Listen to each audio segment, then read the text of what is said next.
Halo teman-teman, kembali lagi sama aku Aruna. Kali ini kalian sehat kan? Hari ini, aku dan ayah akan membahas rahasia yang dimiliki beberapa hewan. Yuk ikutin keseruan aku dan ayah hari ini sampai selesai ya, supaya teman-teman paham. Selamat pagi ayah, hari ini ayah mau menceritakan hewan apa sama Aruna.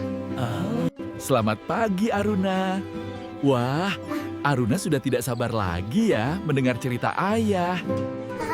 Bener ayah, aku selalu penasaran dengan rahasia yang dimiliki hewan-hewan lainnya. Baik Aruna, ayah akan menceritakan rahasia hewan yang satu ini. Hewan ini memiliki kantung di perutnya untuk merawat bayinya. Aruna bisa tebak gak hewan apa yang ayah maksud? Emangnya ada hewan yang punya kantung di perutnya? Hewan apa itu ayah? Hewan ini namanya adalah kanguru. Kamu tahu tidak kenapa kanguru tidak bisa berjalan mundur? Oh iya ayah, kenapa kanguru tidak bisa berjalan mundur seperti hewan lainnya? Karena kanguru memiliki ekor kuat dan kaki yang besar, sehingga menghambat gerakan mundur. Berarti bentuk tubuhnya memang dibuat untuk bergerak maju terus dong. Benar sekali, struktur sendi kaki kanguru hanya fleksibel untuk loncat ke depan. Kalau dipaksa mundur, apakah kanguru bisa jatuh dengan mudah ayah? Ya benar, keseimbangan tubuh kanguru terganggu karena ekornya menghalangi pergerakan tubuh. Wah, ternyata ekor sangat penting ya ayah bagi keseimbangan tubuh kanguru. Benar, ekor berfungsi seperti kaki ketiga saat kanguru bergerak maju. Apakah benar ayah, kalau kanguru loncat maju, kanguru bisa menghemat energi? Benar Aruna, sistem otot dan tendon kanguru menyimpan energi setiap kali melompat maju. Pantas saja, kanguru tidak dirancang untuk berjalan mundur oleh alam. Evolusi memilih gerakan paling efisien untuk kanguru bisa bertahan hidup. Jadi bukan karena kanguru malas ya ayah, tapi memang kanguru tidak bisa berjalan mundur. Betul Aruna, tubuh kanguru hebat tetapi memiliki batasan alami yang wajar. Wah, keren sekali. Alam membentuk hewan sesuai dengan kebutuhannya masing-masing. Kalau begitu, pasti ada hewan lain dengan keunikan berbeda ya ayah? Benar sekali, contohnya bahkan hewan dekat rumah kita yang punya kemampuan unik. Hewan apa itu ayah? Karena banyak hewan di dekat rumah kita, seperti kucing, anjing, atau kelinci ayah. Ayah akan memberitahumu tentang hewan ayam. Apakah Aruna tahu? Ayam selalu tahu waktu pagi tiba. Iya benar ayah, aku penasaran kenapa ayam selalu berkokok tepat saat pagi hari tiba. Apakah mereka punya alarm? Ayam punya jam biologis alami yang peka terhadap cahaya matahari. Jam biologis itu apakah seperti alarm alami dalam tubuh ayam ya? Benar, cahaya pagi mengaktifkan hormon, membuat ayam mulai berkokok dengan suara keras. Kalau mendung gimana ayah? Apakah ayam tetap tahu pagi datang? Kan nggak ada cahaya pagi. Jam internal ayam tetap bekerja, meski cahaya belum muncul dengan jelas. Berarti ayam tidak menunggu matahari terlihat dulu, baru berkokok dong ayah. Benar, ayam bangun berdasarkan ritme tubuh, bukan jam dinding seperti manusia. Pantas ayam berkokok hampir sama waktunya setiap pagi di belakang rumah kita. Itu sebabnya ayam sering menjadi penanda waktu alami sejak zaman dulu. Tubuh hewan ternyata pinter mengikuti alam sekitarnya tanpa alat modern ya. Manusia juga punya jam biologis, tetapi sering diabaikan karena teknologi. Wah, aku mau belajar dari ayam, memiliki jam otomatis dalam tubuhku. Sains sederhana bisa dipelajari dari hewan sekitar kita setiap hari. Sekarang aku paham kenapa ayam selalu bangun pagi lebih dulu. Aruna memang anak yang hebat, selalu memahami segala sesuatu dengan cepat. Selain mengikuti waktu, apakah hewan juga berubah mengikuti musim, Ayah? Iya, beberapa hewan bahkan mengganti bagian tubuhnya setiap tahun. Wah, hewan apa tuh ayah yang bisa ganti bagian tubuhnya setiap tahun? Contohnya seperti rusa jantan yang menjatuhkan tanduknya setiap tahun. Kok bisa, Ayah? Lalu kenapa rusa jantan menjatuhkan tanduknya setiap tahunnya? Tanduk digunakan saat kawin dan dilepas setelah musim itu berakhir. Kenapa tanduknya harus jatuh? Kenapa tidak disimpan saja oleh rusa ayah? Menjatuhkan tanduk bisa menghemat energi dan memberi ruang untuk pertumbuhan tanduk baru yang lebih besar. Jadi tanduk baru rusa akan tumbuh lebih kuat dan besar setiap tahun ya, Ayah?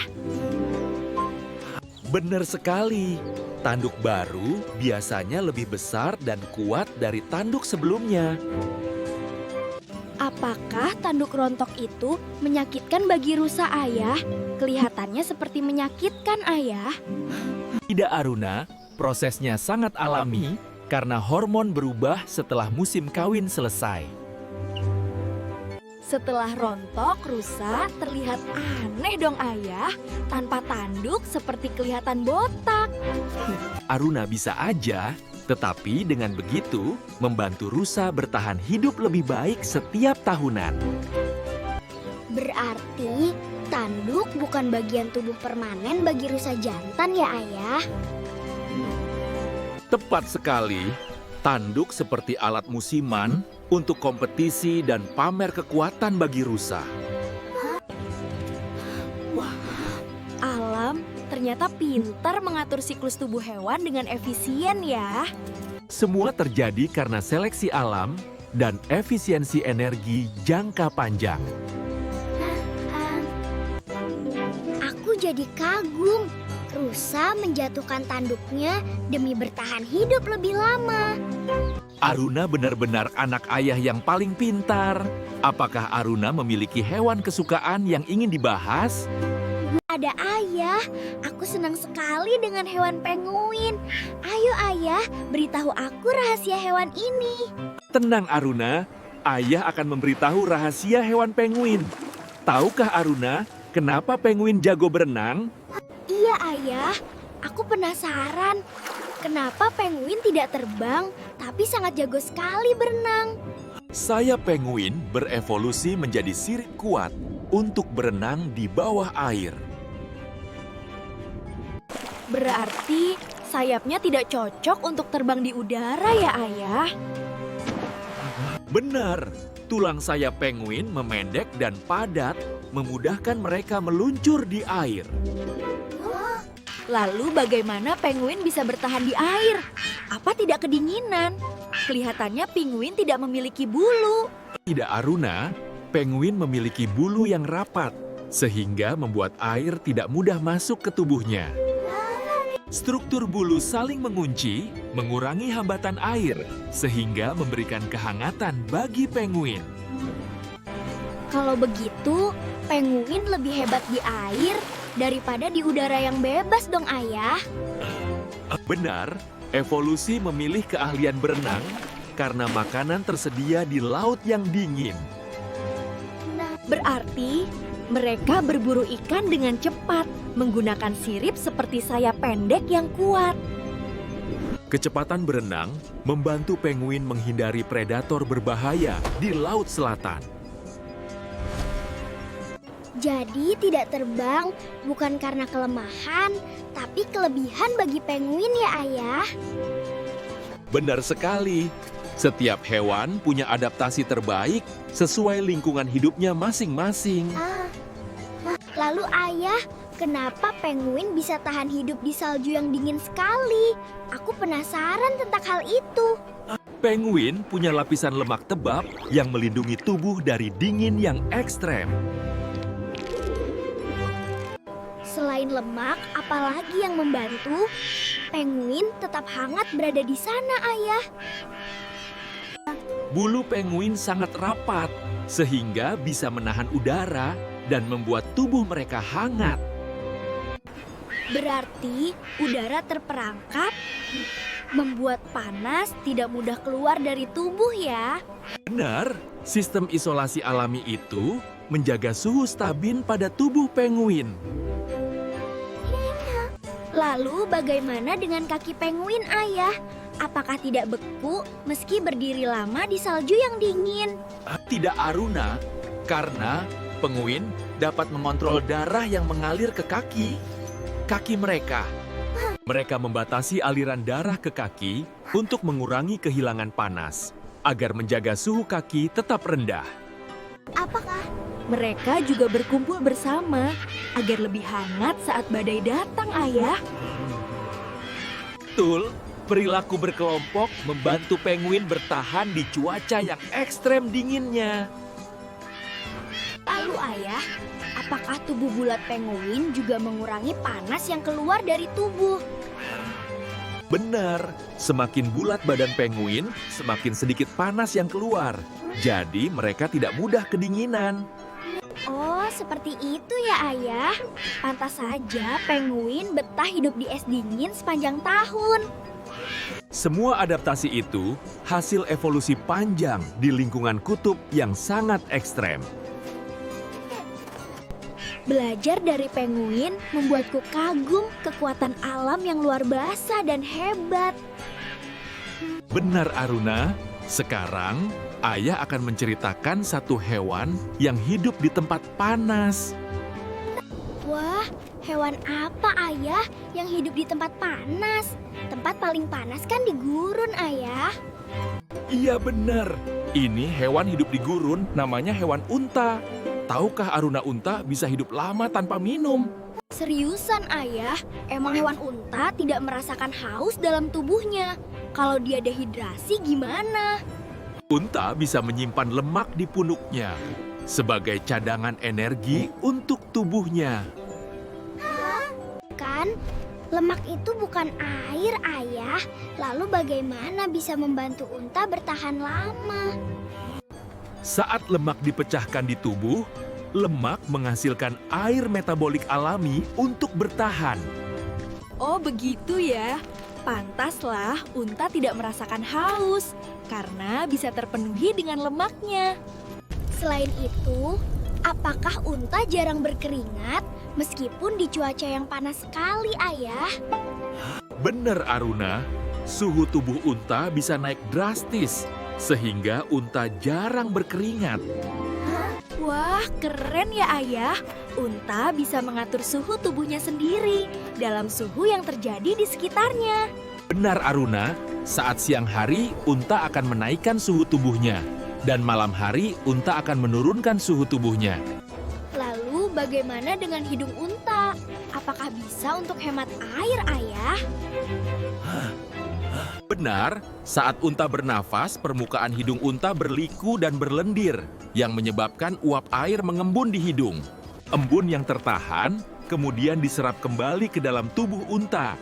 Jadi, cairannya gak hilang ke udara. Oh, jadi itulah penyebabnya kenapa rusa tidak merasakan haus. Karena hidungnya juga menghasilkan cairan. Benar sekali, Aruna. Wah, Aruna hebat ya. Mudah mengerti ketika diberi penjelasan. Lalu ayah, bagaimana kalau rusa pipis? Kan cairannya keluar banyak.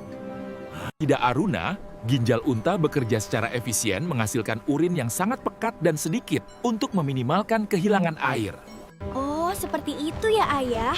Unta benar-benar menggunakan seluruh tubuhnya agar hemat mengeluarkan air. Bahkan kotorannya pun kering, sehingga unta mengeluarkan air sangatlah sedikit. Lalu, apakah saat minum, unta bisa meneguk air banyak sekaligus agar bisa menyimpan banyak air di tubuhnya? Benar, air yang diminum disimpan di dalam aliran darah dan sistem pencernaannya, bukan di punuk unta ya. Oh, seperti itu ya ayah. Berarti punuk unta berisi lemak yang berfungsi sebagai cadangan energi dong. Ya tepat sekali. Wah, Aruna sudah mulai paham ya dengan sistem tubuh unta. Itulah alasan kenapa unta bisa bertahan lama di cuaca yang sangat panas ya ayah. Benar Aruna, adaptasi ini hasil evolusi panjang di lingkungan ekstrem yang sangat panas. Aku kagum dengan hewan unta yang cerdas memanfaatkan tubuhnya sendiri untuk hidup lama. Ayah aku pernah mendengar hewan yang memiliki pukulan tercepat di laut. Tapi aku tidak tahu nama hewannya. Apakah ayah tahu? Hewan yang Aruna maksud? Tentu Aruna, laut menyimpan makhluk kecil dengan kemampuan luar biasa. Nama hewannya adalah udang mantis. Kenapa bisa hewan kecil tapi punya kekuatan yang sangat dahsyat? Udang mantis kecil tapi memiliki pukulan tercepat di dunia. Bahkan bisa memecah kaca akuarium. Seriusan ayah? Kenapa udang mantis disebut memiliki pukulan tercepat dunia? Udang mantis dikenal dengan kemampuan berburunya karena pukulannya sangat cepat, bahkan melebihi peluru senapan.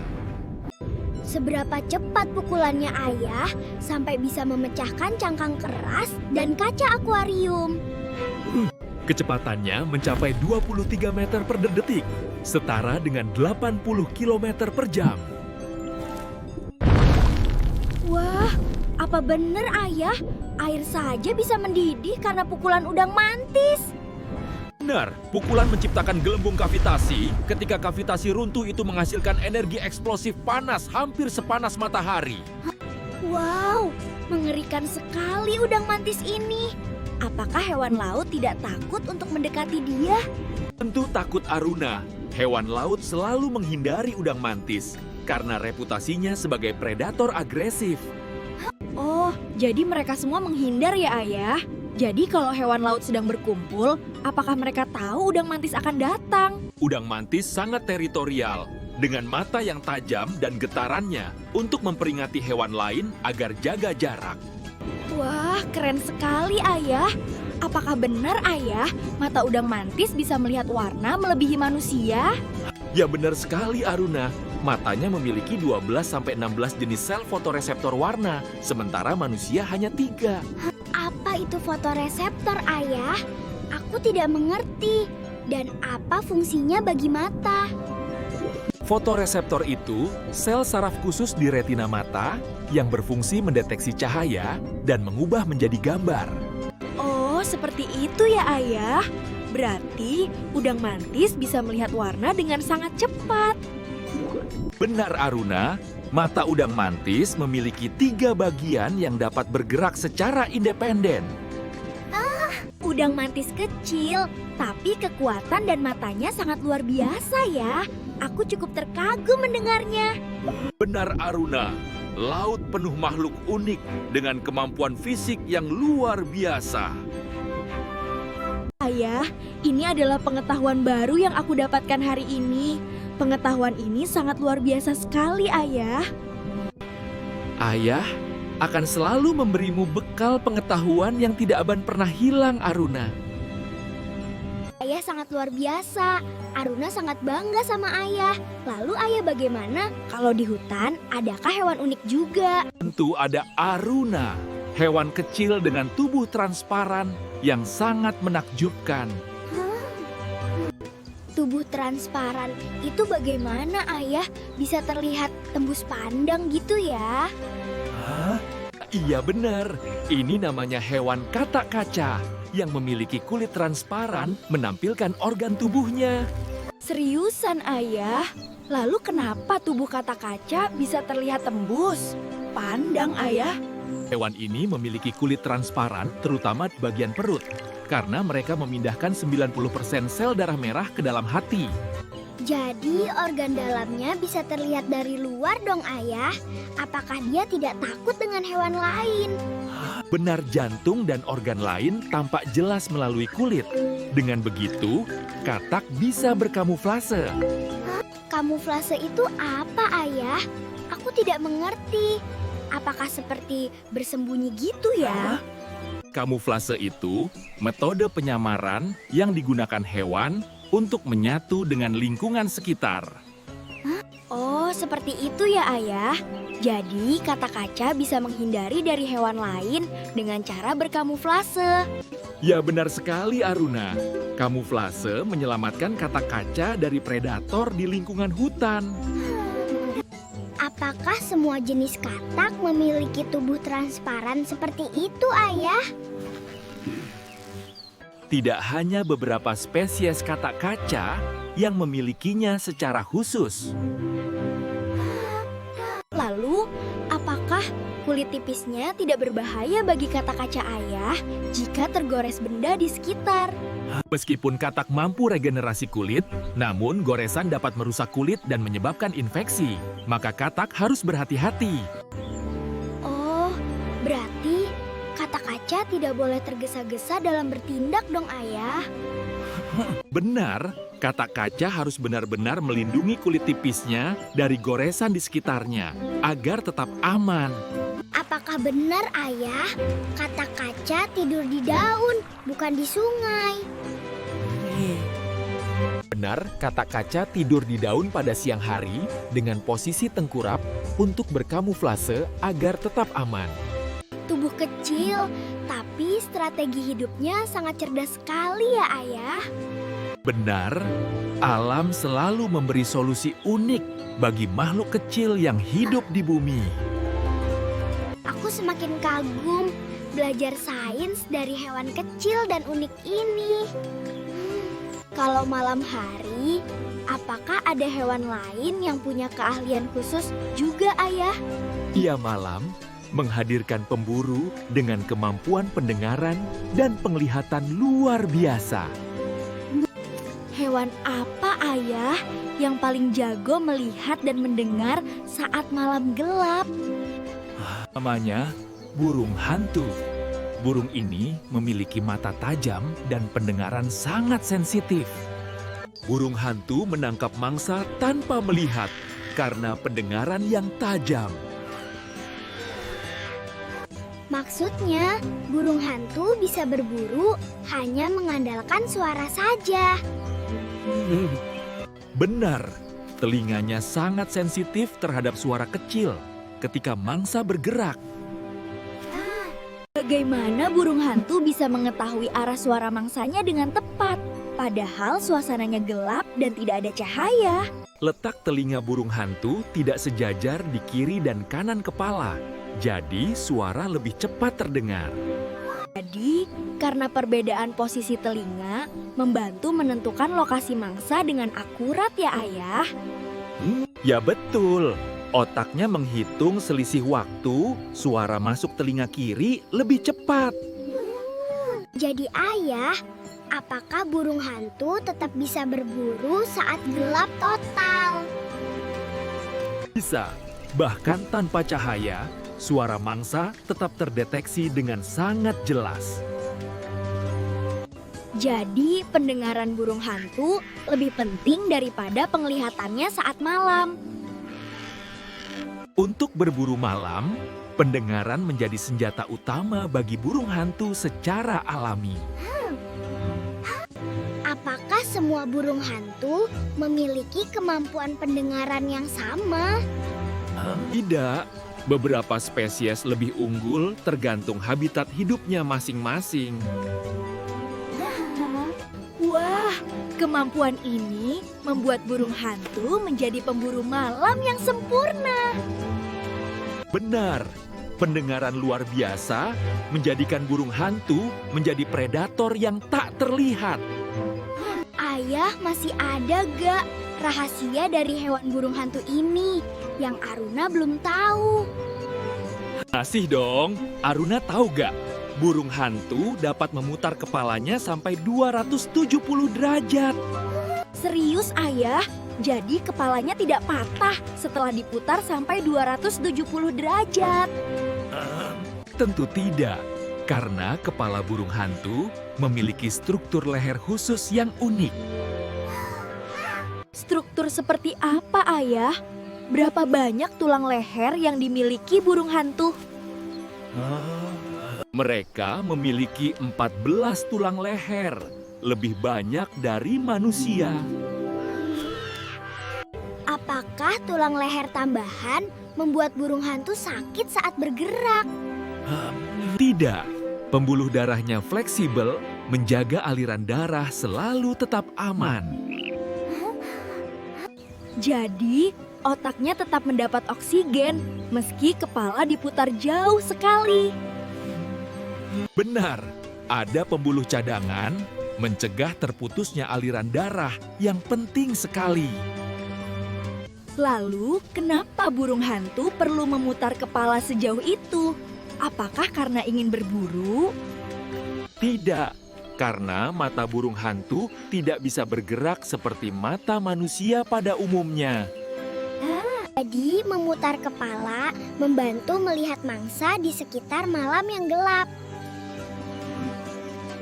Tepat, kemampuan ini sangat membantu berburu dalam kondisi gelap yang ekstrim.